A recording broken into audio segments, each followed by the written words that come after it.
Shook hands.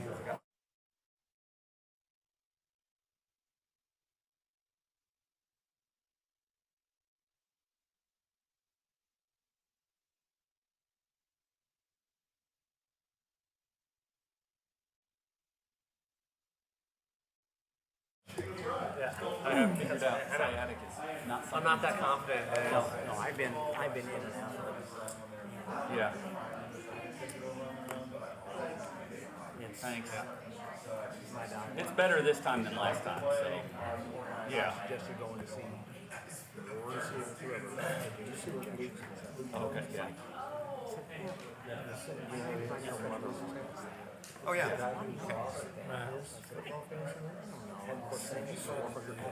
Yeah. Which means lose weight. Right. That's the figure for fat. Absolutely.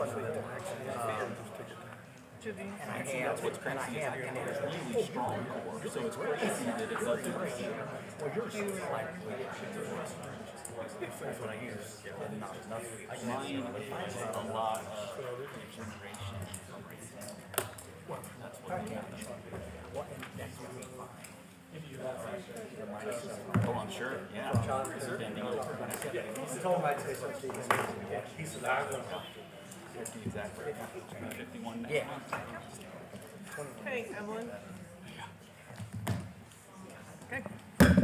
Love to Good evening. I'm going to call to order this meeting of the Noblesville Common Council for Tuesday, July 29th. If you'll please rise for the Pledge of Allegiance. Mr. Schwartz, will you please lead us tonight? Yes. I pledge allegiance to the flag of the United States of America and to the republic for which it stands, one nation, under God, indivisible, with liberty and justice for all. Thank you. Ms. Lees, will you call the roll?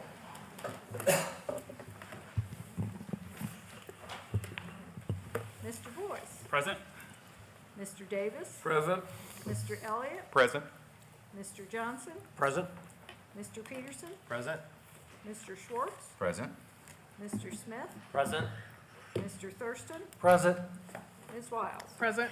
Madam President, you have a quorum. Thank you. We'll move on to the approval of the minutes from the July 15th, 2025 meeting. Move to approve. Second. It's been moved and seconded to approve those minutes from July 15th. All those in favor, raise your right hand. 9-0. Approval of the agenda. Move to approve the agenda. Second. It's been moved and seconded to approve the agenda as presented. This is a hand vote. All those in favor, raise your right hand. 9-0. Petitions or comments by citizens who are present. If you're wanting to speak, there are cards in the back on a table. Please fill that out and then bring it up to the clerk. You can speak at whatever item is on the agenda that you're interested in. Mayor Jensen, good evening. Good evening, Madam President, members of the council. Great to be with you today. Just briefly, a few items of note, just as we work our way through the summer months. I want to just thank all of you for the continued engagement in our budget process. As you all know, we have to adopt our budget in the fall, but we start that process well early into the May-June timeline, and we've been working internally. Obviously, we have some budget constraints looking forward to the next couple of years, which is a great opportunity for internal assessment and review of what we're doing, and so our team is working diligently to provide you with a proposed budget that I think we'll all continue to be proud of. But I know all of you have been engaged with your department heads and the liaisons that you work with, so just thank you for taking time to continue to work with them on that. Just a few other items of note. The Noblesville Street Dance was canceled was postponed several weeks ago due to weather. The summer has been a little brutal in that department, but is rescheduled for, I believe, Sunday afternoon this weekend. And the weather's supposed to be much nicer, I believe, as of maybe tomorrow evening. We'll see if that actually happens or not. So encourage everyone to get downtown for the Noblesville Street Dance, which is a long-standing tradition in our community. And then finally, tomorrow is back to school for all of our friends at Noblesville schools. So please, I would just tell you that, but also just to remind folks to be diligent and careful as buses make their way through our community and students make their way to bus stops. I know Noblesville Schools has been in close contact with us for months now as they adjust some routes due to the great opportunities of construction season that they're presented with this summer.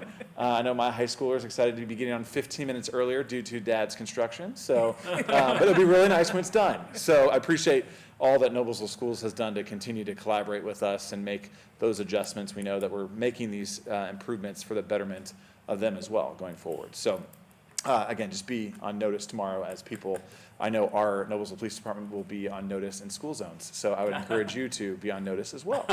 And then finally, next Friday is the grand opening of our arena at Innovation Mile. I know most of you have been in it, and we look forward to welcoming the public next Friday with a ribbon cutting, and then the State of the City speech is next Friday afternoon, and look forward to seeing most of you there. But welcome, that's open to the public. Will also be live streamed as well.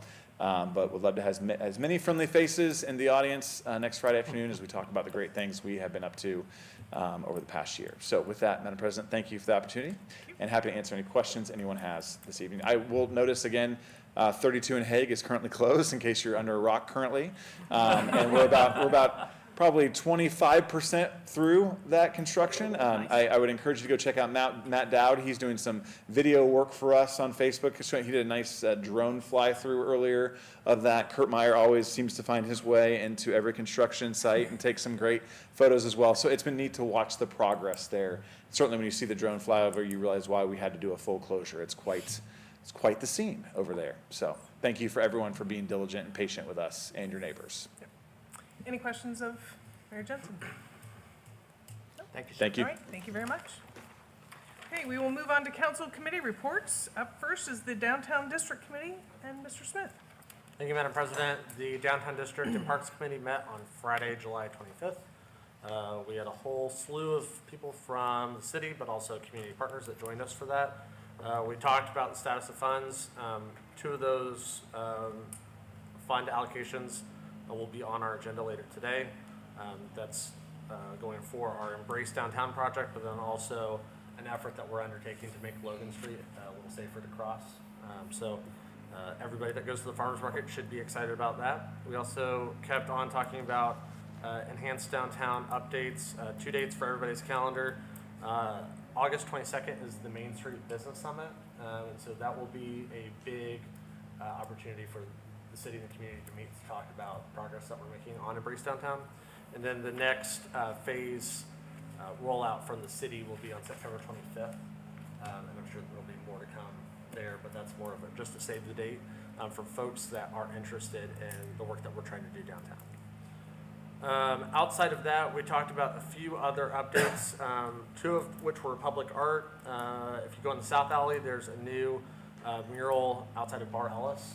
That was courtesy of my neighbor, Rodney Reveal. He did a great job on that, and there's so much life in that alley now, which is really cool to see. In the southeast alley, I guess is what it would be, by 9th Street Bistro, there's a Sister Cities mural. We had folks from Brazil and Italy that were here, and so we unveiled a mural that talks a little bit about our relationship as Sister Cities. And then, other than that, we just talked about a few upcoming events. I mean, really, the emphasis that we have on Embrace Downtown is what that committee was formed for, and so it's exciting to see that come forward. Okay. Any questions of Mr. Smith? We will move on to the Finance Committee. Mr. Davis. Thank you, Madam President. We met July 24th. Aaron Smith, Todd Thurston, and myself. Matt Light discussed the agreement for an extension of the Music Center ticket tax. And we had 3 fiscal actions, mid-year budget adjustments presented to us by Tom McDonald, and Matt Light went over with us an update for the Arena Innovation Mile operating expenses. That and the claims to come to the council with a favorable recommendation. Thank you. Great. Any questions of Mr. Davis? Madam President, Mr. Thurston? make a motion we approve the claims as submitted. Second. It's been moved and seconded to approve the claims as submitted. This is a hand vote. All those in favor, raise your right hand. 9-0. Thank you very much. We will move on to previously discussed ordinances. Council to consider ordinance number 21-07-25, an ordinance regarding encroachment ordinance amendments as amended. Denise Ashelman. Good evening. After the meeting last 2 weeks ago, Councilperson Smith did inquire about the possibility of waiving the fee for block parties. If you could please speak up. We've got some noise in the background, so that would be terrific. Councilperson Smith inquired about the possibility of waiving the fee for block parties after the previous hearing. While looking into the language relating to the fees for the 3 sections that moved from Chapter 94 to Chapter 95, it was found that the language relating to the fee for community encroachments was not moved from 94 to 95. So the version before you includes moving that fee to Chapter 95, and then also includes language that specifically waives the fees for block parties. So that would be instances, we have, I think it's the 1200 block of Logan Street. We'll call and close a block and have a cookout or just a community gathering. So it would be that type of event that the fee would be waived on. That is the only change to the draft that was before you at the last meeting. Great. Any questions of Ms. Eshelman? I'll just add a quick note there. That the reason why I asked that was, you know, in a city of 75,000 people, we should be encouraging people to get to know their neighbors. And if we can do one step of stepping out of the way and make that a little bit more attainable for people, I think it's something we should do. So I checked with the mayor's office, and with planning, it's not a incredibly significant amount of money that we were getting from that. So I made sure that the financial offset was there, but I think it just puts money back in the pockets and makes it a little bit easier. Great. Anyone else? Madam President, Mr. Davis? I move to amend ordinance number 21-07-25 as presented. Second. It's been moved and seconded to amend ordinance number 21-07-25 as presented. This is a hand vote. All those in favor, raise your right hand. 9-0. Madam President, Mr. Davis? I move to approve ordinance number 21-07-25 as amended. Second. It's been moved and seconded to approve ordinance number 21-07-25 as amended. This is a roll call vote. Ms. Lees? Mr. Boyce? Aye. Mr. Davis? Aye. Mr. Elliott? Aye. Mr. Johnson? Aye. Mr. Peterson? Aye. Mr. Schwartz? Aye. Mr. Smith? Aye. Mr. Thurston? Aye. Ms. Wild? Aye. 9 ayes, 0 nay, the ordinance is approved. Terrific, thank you. Council to consider ordinance number 23-07-25, an ordinance approving an additional appropriation in the Downtown Development Fund for Embrace Downtown professional engineering services and enhanced visibility crosswalks from Federal Hill to Forest Park Trail. Mr. McDonald. Madam President, members of the council, Tom McDonald, Deputy Financial Officer. And just a quick reminder of this request, it would authorize the city to use part of the cash balance that's in the Downtown Development Fund for 2 one-time purposes. One of them being to support the contract for the final design development of the Embrace Downtown project, and then also for 2 enhanced crosswalks near Federal Hill. Again, there's revenue in the Downtown Development Fund to support these expenses, and that this action would provide the appropriation authority needed to spend that. There haven't been any changes to the request since we last discussed it on July 15th. Any questions of Mr. McDonald? I realize I should have brought it up in the downtown district report, but this is one part of 2 things that we're doing to help with Logan Street. The other part, it'll be a signalized crosswalk. So kind of like what's over by Pleasant Street and by the high school, where somebody will be able to press a button, they'll have the flashers, RFID, I think is what it's called. I have no idea. But it'll, for the people that are going to the farmer's market, it'll just make it a lot safer for people to cross. Great, thank you. Okay. This is a matter for a public hearing, so I am going to open the public hearing for ordinance number 23-07-25. Madam President, Mr. Davis? seeing no one come forward, I move to close the public hearing for ordinance number 23-07-25. It's been moved and seconded to close the public hearing. This is a hand vote. All those in favor, raise your right hand. 9-0. Madam President, Mr. Davis? I move to approve ordinance number 23-07-25.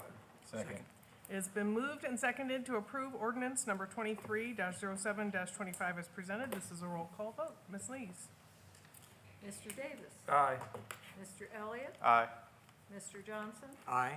Mr. Peterson? Aye. Mr. Schwartz? Aye. Mr. Smith? Aye. Mr. Thurston? Aye. Mr. Boyce? Aye. Ms. Wiles? Aye. 9 ayes, 0 nay, the ordinance is approved. We'll move on to new ordinances for discussion.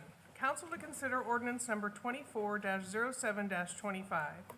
An ordinance approving an additional appropriation in the Cumulative Capital Development Fund to provide funding for information technology infrastructure and establishing a public hearing. Move to introduce. Second. Mr. McDonald? This is a request to correct an issue in the IT department's 2025 budget that's related to expenditures through the city's capital equipment lease program.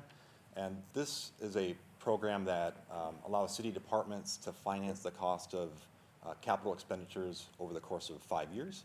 And last year, going through the capital equipment lease program process, the IT department identified needs for information technology infrastructure improvements and necessary upgrades for server equipment, firewalls, and network switches. And so financing was secured for that purpose for 2025. However, a corresponding budget request had not been submitted in the department's 2025 adopted budget.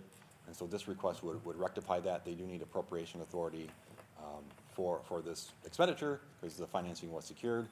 And the funding for this is from the Cumulative Capital Development Fund, which is a fund that's established for these types of expenditures, so capital expenditures. And there is a sufficient revenue and fund balance in that fund for this expense. Thank you. Any questions? Mr. McDonald? Madam President, Mr. Davis? I move to establish a public hearing for ordinance 240725 at our next regular meeting. Second. It has been moved and seconded to establish a public hearing for ordinance number 24-07-25 at our next regular meeting. This is a hand vote. All those in favor, raise your right hand. 9-0. Thank you very much.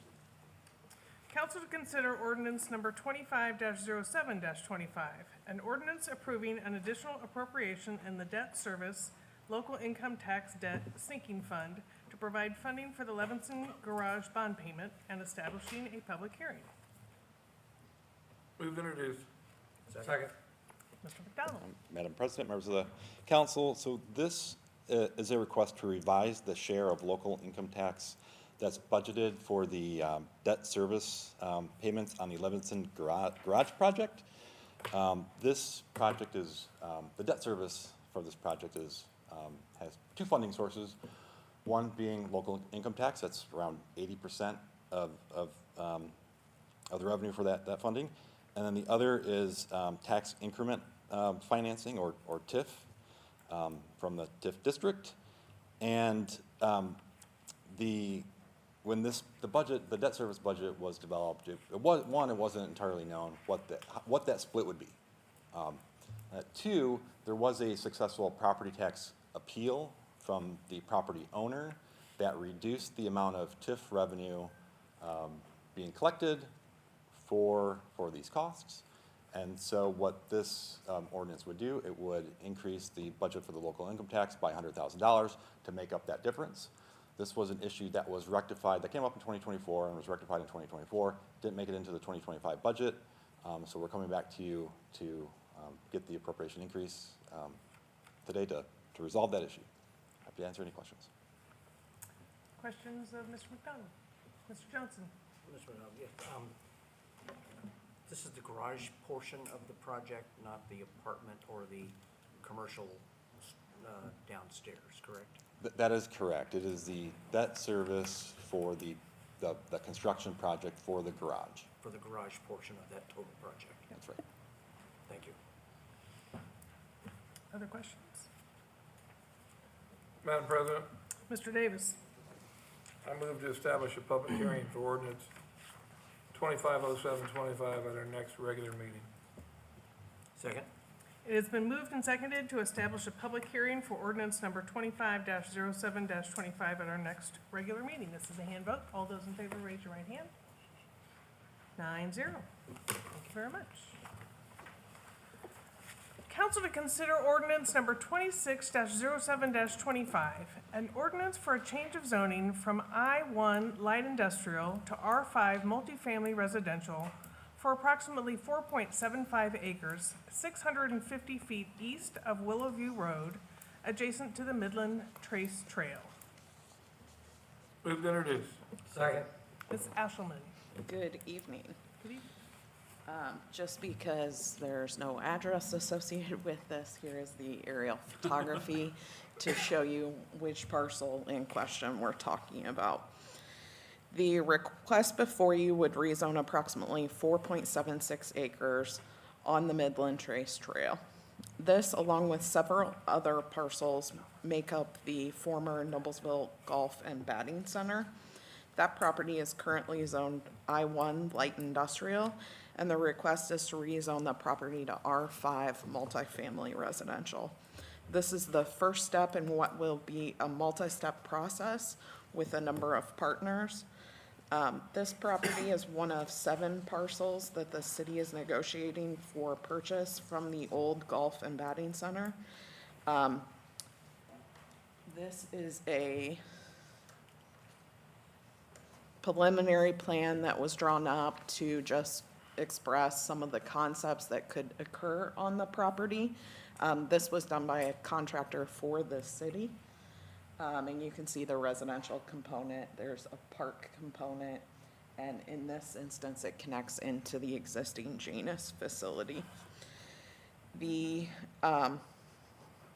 administration is supportive of the overall project and partnership and looks forward to continued collaboration. In that instance, we will be working with Janus, Real America, Bee Free Bakery, and multiple city departments to further the development of the property.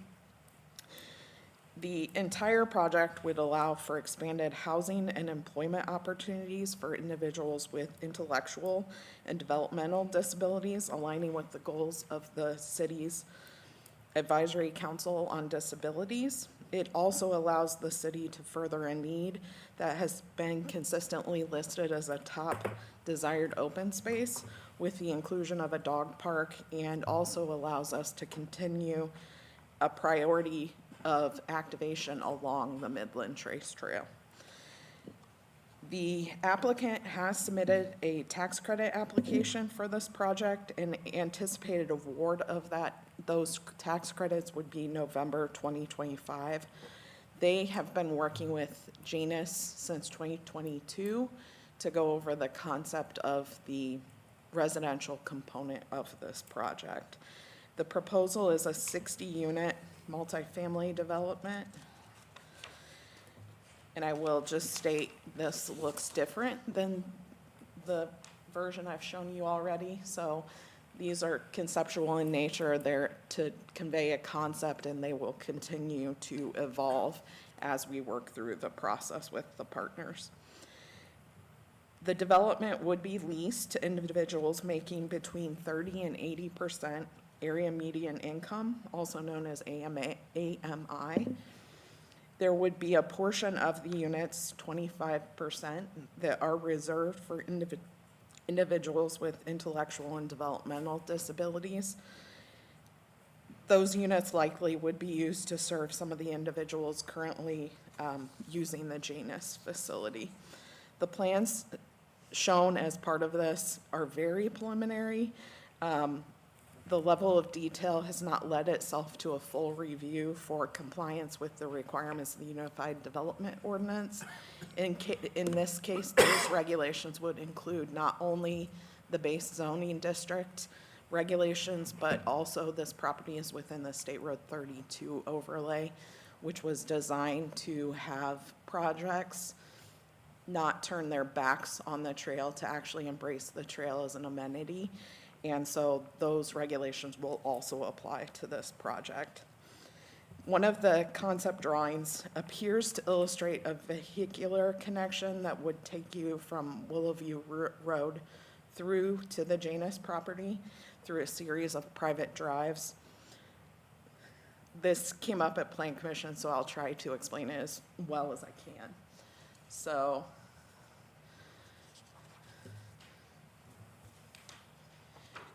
What we, as a city, try to avoid is service of properties, multiple properties, not owned by the same owners through a series of private driveways. Our preference is a public road that's constructed to city standards. So in this instance, these parcels that are the main batting facility would be one owner. This would be a second owner. So our preference would be for a public road in that instance. The Plan Commission did hear this item at their July 21st meeting and sends this to you with a favorable recommendation of 9-0. There were 4 stipulations that were included. The first is that if development does not commence within 2 years, the zoning actually would go from R5 to R1. Any future development will need to come back through the plan development process for review, so it would come back to this body for review when they are ready with construction drawings that can be reviewed for compliance.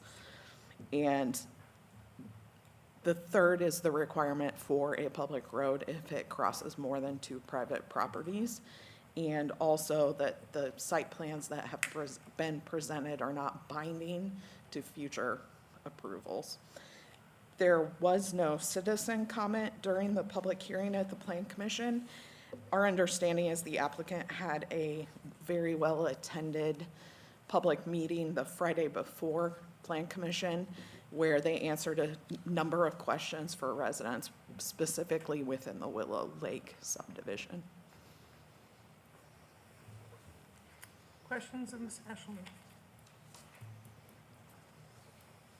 I don't know if this is more for Ms. Ashman or the applicant, but what does the timeline from here out look like? Like, when do you think that would come back to us? I will let the applicant answer that because I don't know how much funding from the tax credits affects their timeline. Great, thanks.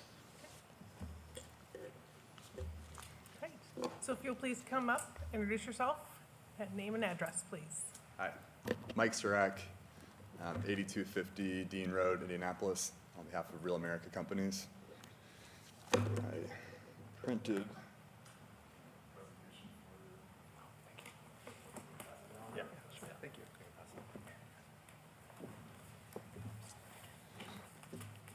Well, Denise did a really good job of kind of setting the table for my presentation. I don't want to go through everything because I know I had an opportunity to present to you 2 weeks ago as an introduction to council, but I can elaborate on some of the points that Denise discussed.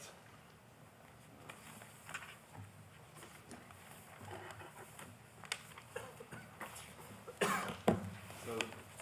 the site plan that Denise showed, we've made some revisions since then, and as Denise mentioned, we did hold a neighborhood meeting with the Willow Lake community, which was hosted at Janice's office on the 18th, the Friday before Plan Commission. It was a great opportunity to meet some of the folks there. I believe there was 20 that showed up. Got some good questions, a lot of just kind of general wanting information about what the plans are. And so one point that was brought up was it appeared that the previous site plan that Denise was showing, there was, it appeared that this southern building on the site may creep into where the existing tree line is along the Midland Trail.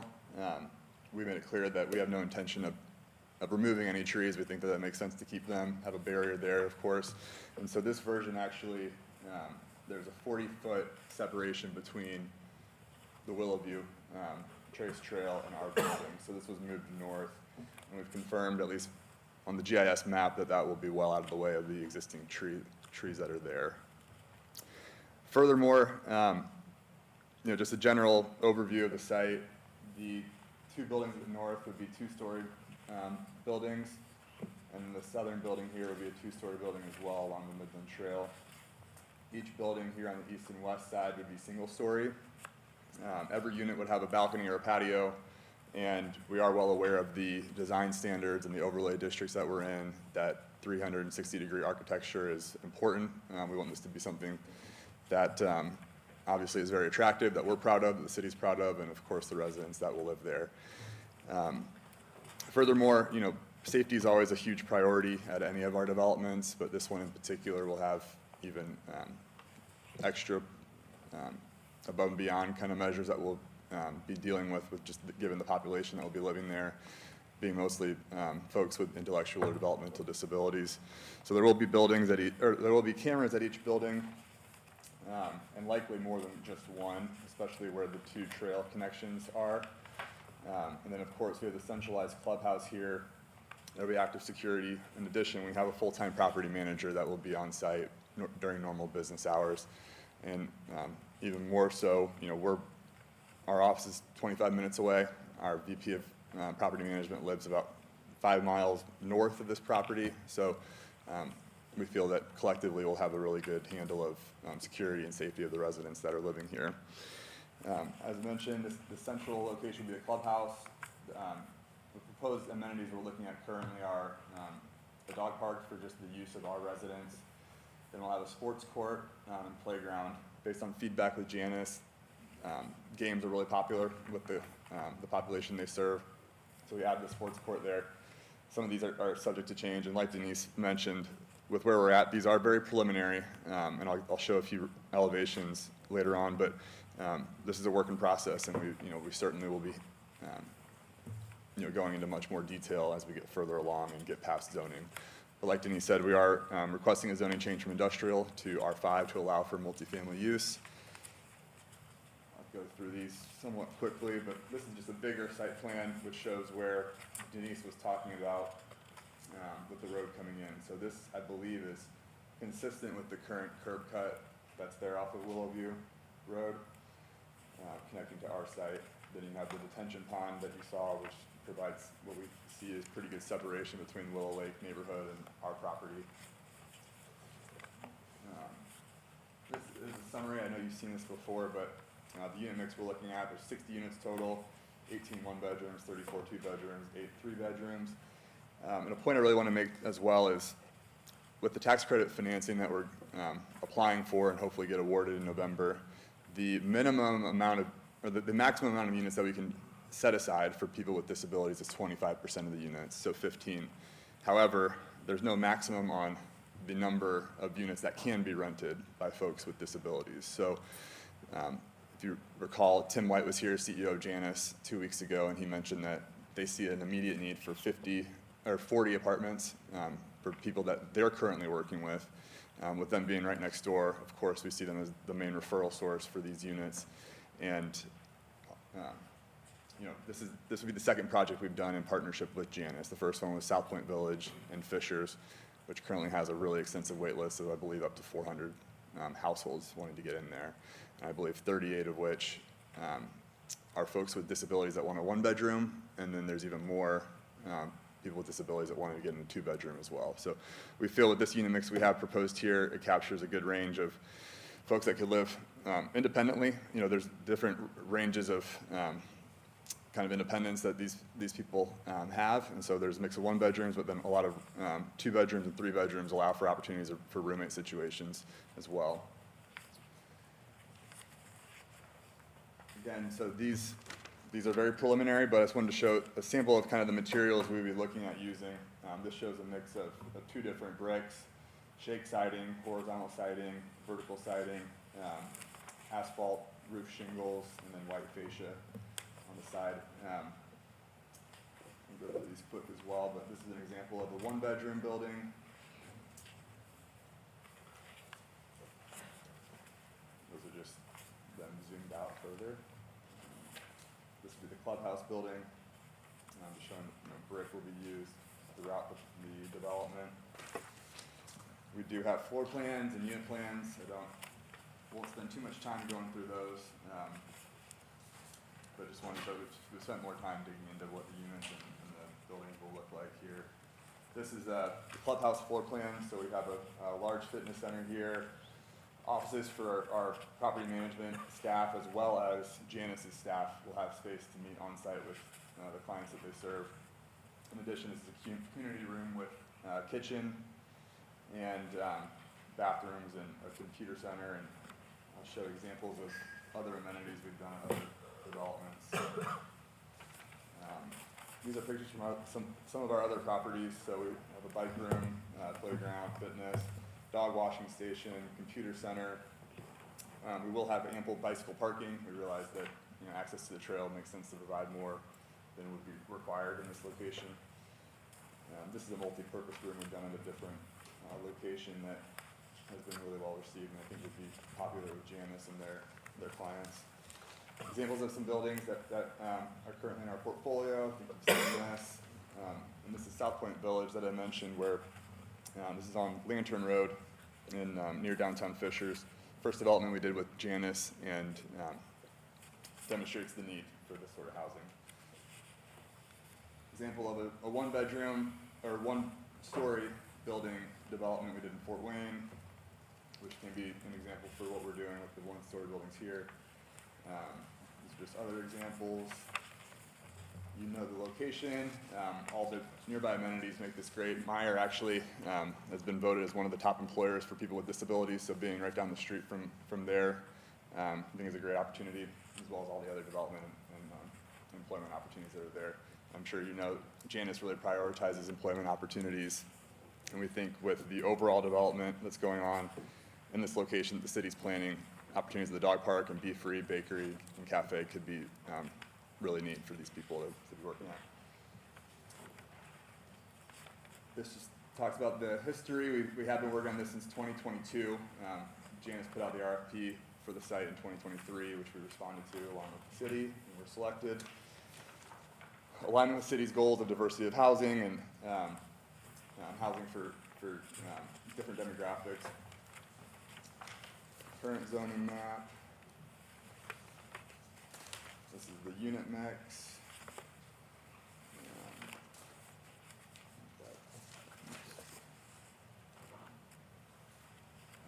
Pictures from the meeting we had. That kind of wraps it up. I'm happy to answer any additional questions that you all may have here. So I believe Mr. Smith asked what the timeline looks like. So are we, I would say, in somewhat of a holding pattern until you know about the tax credits in November? Yes, so our application was submitted yesterday to IHCDA, and then the announcements are made, the award announcements are made on November 20th.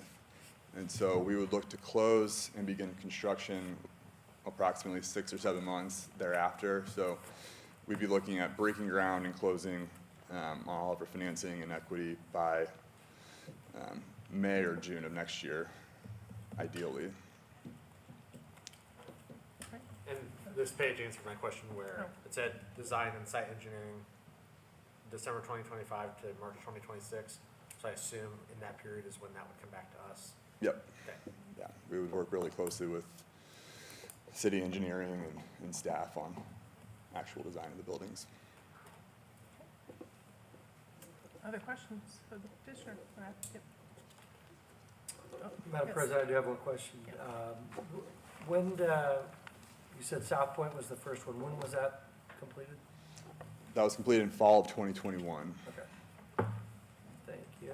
Just as a side note, I went down there today, walked through it, drug the mayor along with me. Architecture looks good, fits in well with the area there, walked inside. Saw the that it has the facility there for Janice as well. It's a really neat facility. Great. Great, thank you. All right.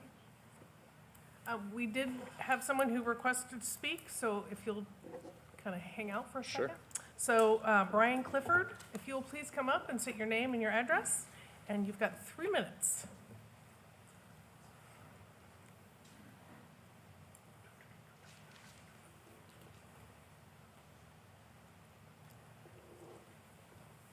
Sorry for bending over, but my name's Brian Clifford. I live at 6939 Trophy, which is just behind where we were speaking about. Can I say one unrelated thing real quick? On the way over here, I was hoping maybe we could get someone with a flag for traffic on 160th and River, because there's a lot of trucks that come through there too, and it's very, very busy, and it's pretty bad there. But okay, for this, I just have 2 quick questions. I'm not a good speaker, but I was wondering if we could go into more detail about the bakery, because I didn't really understand that part of it. And a question about the income levels. So if someone's at that 30%, how does that work if they can't cover that? I mean, what is the AMI? What is 30% of the AMI? If they can't hit that, do they get subsidized by someone? Who is that person doing the subsidizing? I know that's one question, but a bunch in there, but that's mostly what I was wondering. Thank you. Okay, thank you very much. You did fine talking, by the way. That's right. Don't worry. You did a great yes. job. Yeah. And you wore the vest to impress the mayor, so that was good too. Right, yes. So I'll let you go ahead and address his questions. Sure. I can't speak a whole lot to the Be Free Bakery, as that's not the site that we're developing, but from what I've gathered, at least based on the meetings that were held going back 2 years ago, there is intention of having a Be Free standalone bakery and cafe right near that trailhead that the city's planning to put in, but I know that it may take some time to get to that point. We would certainly support it and think it'd be awesome. As it relates to the question about the 30% AMI rent, these are all income-based, and so this is not subsidized. The government's not paying the rent for these units. They're just capped based on the individual or the household's income, and as it compares to the area median income. So the area median income for a four-person household is $105,000 in Hamilton County, and so, or $110,000, I'm sorry. So someone that could qualify for a 30% AMI unit would be making, somewhere in the range of 40,000 or so, give or take, depending on the size of the household. And so, I think the second part of the question, no one will be paying that families or individuals' rent.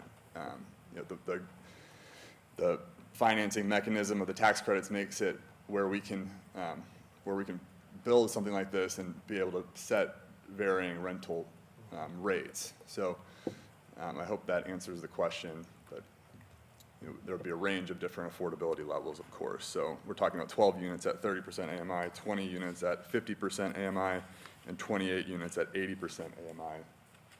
80% AMI is truthfully what market rate rents are currently. Okay. I do think I can lend some additional information to Be Free, and Matt Light can feel free to interrupt me if I do this incorrectly. So one of the concepts within the park would be to open a cafe, and Be Free would be the operator for that cafe, and they would employ the people for that cafe.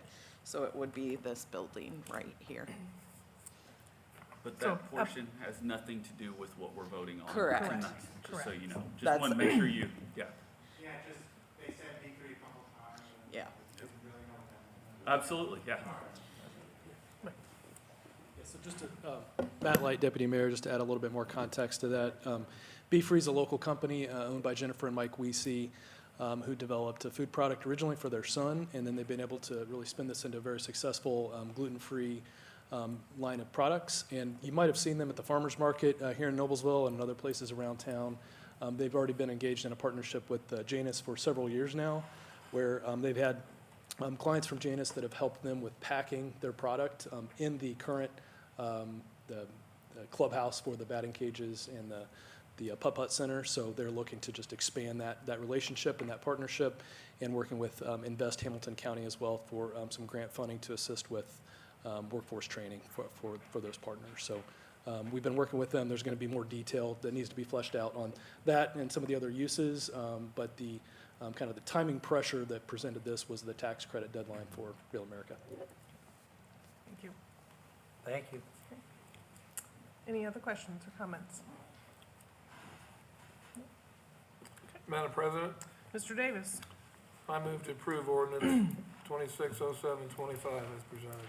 Second? It has been moved and seconded to approve ordinance number 26-07-25 as presented. This is a roll call vote. Mr. Elliott? Aye. Mr. Johnson? Aye. Mr. Peterson? Aye. Mr. Schwartz? Aye. Mr. Smith? Aye. Mr. Thurston? Aye. Mr. Boyce? Aye. Mr. Davis? Aye. Ms. Wiles? Aye. 9 ayes, 0 nay. The ordinance is approved. Thank you, everyone. Thank you. Thank you. Good luck. Thank you, sir.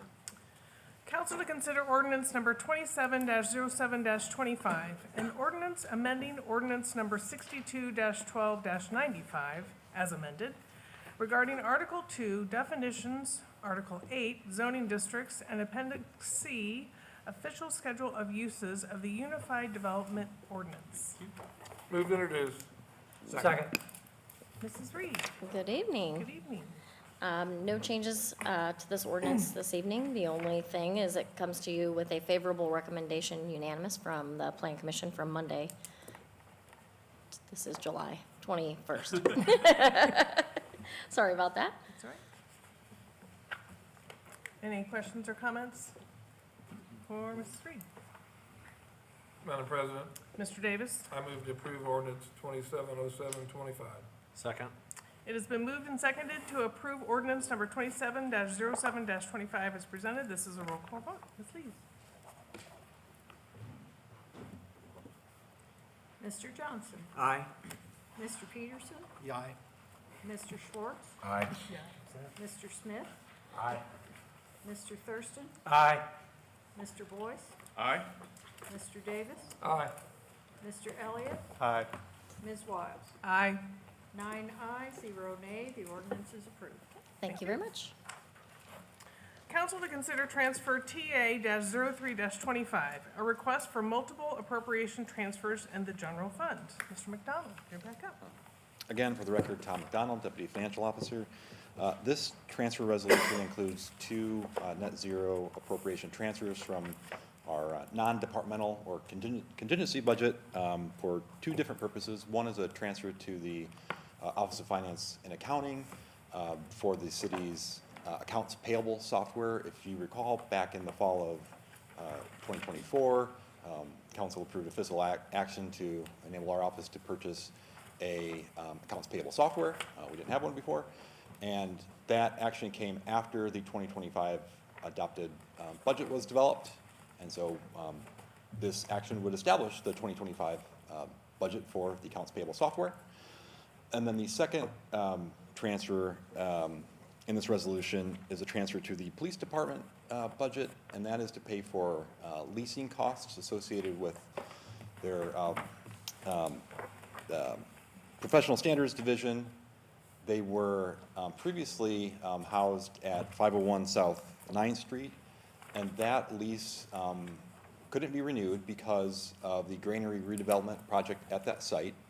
And so the police department found office space for them at the Blue Sky building, and that this transfer would pay for the cost difference between their new lease and their old lease. Their old lease, they had a good deal, so it's just a cost difference between the two leases.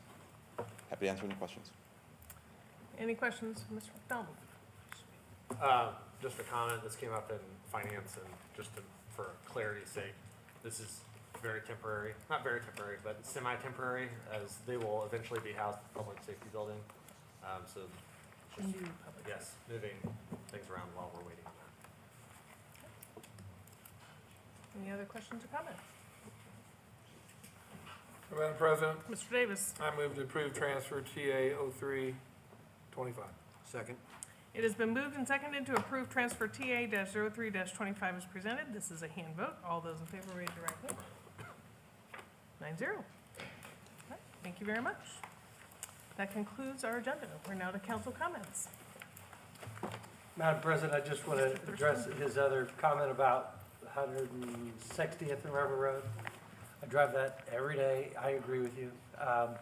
We have a roads committee meeting on Friday, and Mr. Boyce and I will make sure that we talk about if there's anything we can do at that. The good thing is it's short term, but I feel you. I have to drive it too, and some days it's backed up pretty good. But yeah, and outside of my jurisdiction, but we'll definitely be talking about it at Roads Committee to see if there's something we can do temporarily.